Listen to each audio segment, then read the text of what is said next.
ആ പ്രത്യേക വിഷയങ്ങളെ സംബന്ധിച്ച് അത് സംഘടനകൾ എടുക്കുന്ന തീരുമാനമാണ്.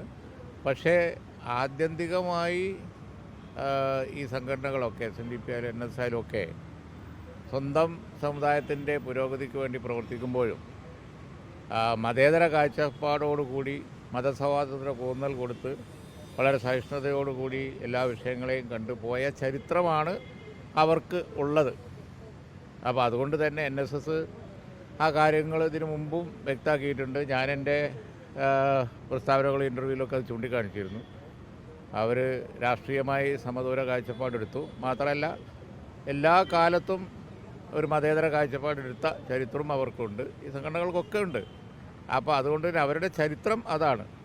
അപ്പോൾ ചില സംഘടനകൾ ഇപ്പോൾ ഈ അടുത്ത കാലത്തായി ചില വ്യതിയാനം വന്നു. പക്ഷേ NSS എന്നും ഒരേ കാഴ്ചപ്പാട് എടുത്തു പോയ ഒരു സംഘടനയാണ്. ഇപ്പോൾ ഏറ്റവും ലേറ്റസ്റ്റായും അവരാ കാര്യങ്ങൾ വ്യക്തമാക്കിയിരുന്നു. രാഷ്ട്രീയമായി അവരെല്ലാ പാർട്ടികളെയും ഒരുപോലെയാണ് കാണുന്നത് എന്നൊക്കെ പറഞ്ഞ്.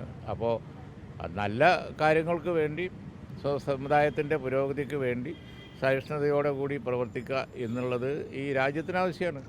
അതുകൊണ്ട് തന്നെ വർഗീയ സമീപനമോ അല്ലെങ്കിൽ വിഭാഗീയ സമീപനമോ എടുത്ത് പോകുമ്പോഴേ പൊതുസമൂഹത്തിന് അതിൽ പ്രോബ്ലം ഉണ്ടാകുന്നുള്ളൂ, അല്ലെങ്കിൽ പ്രോബ്ലം ഉണ്ടാവില്ല. അല്ലേ, ഞാൻ അങ്ങനെയുള്ള പദപ്രയോഗങ്ങളൊന്നും നടത്തുന്നില്ല, അറിയാമല്ലോ. അല്ല, അതിൻ്റെ വിശദാംശങ്ങളിലേക്ക് പോകേണ്ട യാതൊരു കാര്യമില്ല. ഞാൻ പറഞ്ഞതിലെല്ലാം ഉണ്ട്. അവരെന്നും നല്ല മതേതര കാഴ്ചപ്പാട് എടുത്ത് പോയിട്ടുള്ള ഒരു സംഘടനയാണ്. ആ കാഴ്ചപ്പാടിൽ നിന്ന് വ്യതിയാനം വരുമ്പോഴാണ് അത് ചർച്ചയാവുന്നത്. പക്ഷേ ഇപ്പോൾ നല്ല, ഞാനിതിന് മുമ്പും പറഞ്ഞിട്ടുണ്ട്, NSS എന്നും സൗഹൃദത്തിന് പ്രാധാന്യം കൊടുത്തു പോകുന്ന ഒരു സംഘടനയാണ്.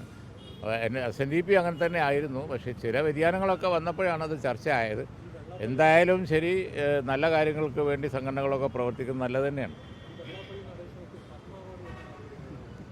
അതിനെപ്പറ്റിയൊന്നും ഞാൻ അഭിപ്രായം പറയുന്നില്ല. പത്മ അവാർഡൊക്കെ തീരുമാനിക്കുന്നത് കേന്ദ്ര ഗവൺമെൻറ് അല്ലേ, പിന്നെ അതിന് ഓരോരുത്തരും അഭിപ്രായം പറയേണ്ട കാര്യമില്ലല്ലോ.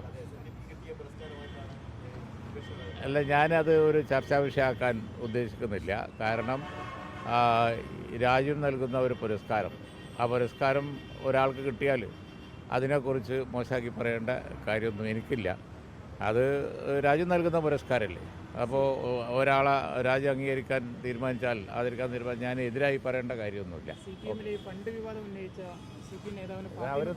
അവർ തൽക്കാലം അവർ നോക്കട്ടെ, പിന്നെ പറയാം.